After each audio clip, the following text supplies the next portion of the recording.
government, we have formed a special task force for creating an employment policy in the private sector.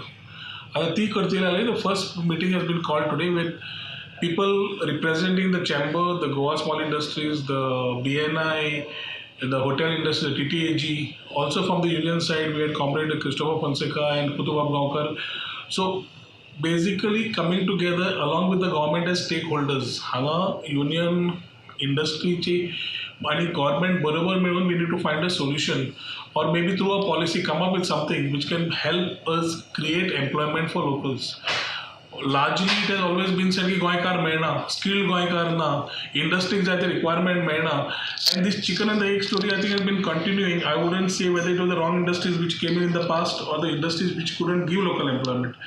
But I think the existing industries we need to look at creating employment for the Goans, and the new industries which we coming in, we need a policy for them also. Other than the incentivization, for example, industries is giving incentives to industries which are employing minimum 60% Goans. IT also has come with a similar policy. As an IT minister, we have brought in policies which give incentives with minimum 60% Goans. आता complement करताले आणि actually करताले, we may need to do a lot of proactive measures to get the right Goans in the scheme of things. And त्याच्या खातीर ही पहिली meeting घेतली आसा.